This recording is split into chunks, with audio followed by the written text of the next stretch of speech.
Saudaraku yang dirahmati Allah, surah Yunus adalah surah yang membawa pesan harapan bagi hati yang sedang goyah.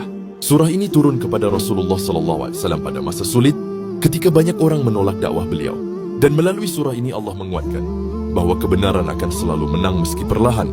Allah membuka surah ini dengan mengingatkan bahwa Al-Quran adalah wahyu yang benar. Namun banyak manusia meragakannya. Mereka heran mengapa seorang manusia bisa menjadi rasul. Padahal sejak dulu manusia selalu dipimpin oleh manusia. Dari sini kita belajar, petunjuk tidak harus datang dengan kejadian besar. Cukup dengan kebenaran yang Allah turunkan. Saudaraku yang dirahmati Allah, surah At-Taubah adalah surah yang mengajarkan kepada kita tentang ketulusan, kejujuran dan ketegasan dalam beragama. Surah ini turun pada saat umat Islam berada di masa-masa sulit, masa ketika kebenaran harus dibela dengan seluruh keikhlasan, dan kemunafikan harus dibongkar agar tidak merusak umat dari dalam. Di awal surah, Allah menegaskan bahwa Islam adalah agama kedamaian, tetapi Allah tidak membiarkan umat ini dipermainkan oleh pengkhianatan.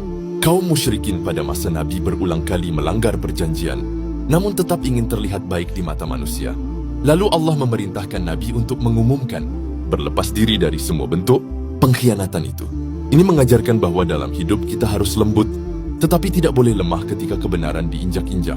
Saudaraku yang dirahmati Allah, surah Al-Anfal adalah surah yang mengajarkan kita tentang kemenangan. Bukan kemenangan di medan perang, tetapi kemenangan hati, kemenangan iman, kemenangan melawan kelemahan diri. Surah ini turun setelah Perang Badar, perang pertama dalam sejarah Islam, perang di mana jumlah kecil mampu mengalahkan jumlah besar, bukan karena kekuatan pedang, tetapi karena kekuatan iman. Di awal surah, Allah menjelaskan bahwa persoalan dunia, seperti harta rampasan perang, bukanlah tujuan. Allah ingin mengajarkan bahwa ketika Allah memberi kemenangan, jangan sampai hati kita sibuk berebut dunia. Yang harus dijaga adalah ketaatan, keikhlasan, dan rasa syukur. Karena kemenangan sejati bukan pada apa yang kita dapatkan, tetapi pada bagaimana hati kita tetap dekat kepada Allah. Sahabat yang dirahmati Allah, hari ini kita merenungi pesan luar biasa dari surah Al-A'raf, salah satu surah yang penuh kisah, peringatan, dan pelajaran mendalam tentang kehidupan manusia. Surah ini seakan menjadi cermin bagi jiwa kita, tentang asal kita, perjalanan kita, dan kemana kita akan kembali. Surah Al-A'raf dibuka dengan ajakan untuk berpegang teguh pada Al-Quran, petunjuk hidup yang tidak ada keraguan di dalamnya. Allah seakan menyampaikan bahwa siapa pun yang menjadikan Al-Quran sebagai cahaya hidup, ia tidak akan tersesat di dunia dan tidak akan merugi di akhirat. Namun ketika manusia meninggalkan petunjuk Allah, maka yang muncul adalah kebingungan, kegelisahan, dan kehampaan, meski secara lahiriah ia terlihat bahagia. Saudaraku yang dirahmati Allah, pernahkah kita bertanya pada diri sendiri, siapa sebenarnya yang paling kita andalkan dalam hidup ini? Surah Al-An'am datang untuk meluruskan hati kita. Surah ini turun di Makkah saat manusia mengenal Allah sebagai pencipta, namun hati mereka masih bergantung pada selainnya. Allah membuka surah ini dengan firman-Nya, bahwa Dialah yang menciptakan langit dan bumi, mengatur cahaya dan kegelapan. Artinya, segala yang kita lihat dan rasakan hari ini berada dalam kuasa Allah. Namun anehnya, banyak manusia mengenal Allah, tapi tidak benar-benar bergantung kepadanya. Saudaraku yang dirahmati Allah, surah Al-Maidah adalah surah Madaniyah yang turun untuk menyempurnakan aturan hidup seorang muslim. Jika surah-surah Makkiyah banyak menanamkan iman, maka surah Al-Maidah mengajarkan bagaimana iman itu dijalankan dalam kehidupan nyata.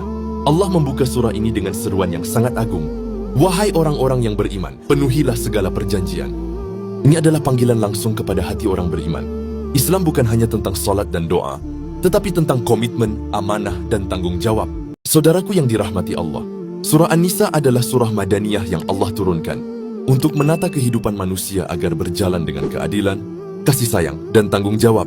Allah membuka surah ini dengan panggilan yang sangat menyentuh.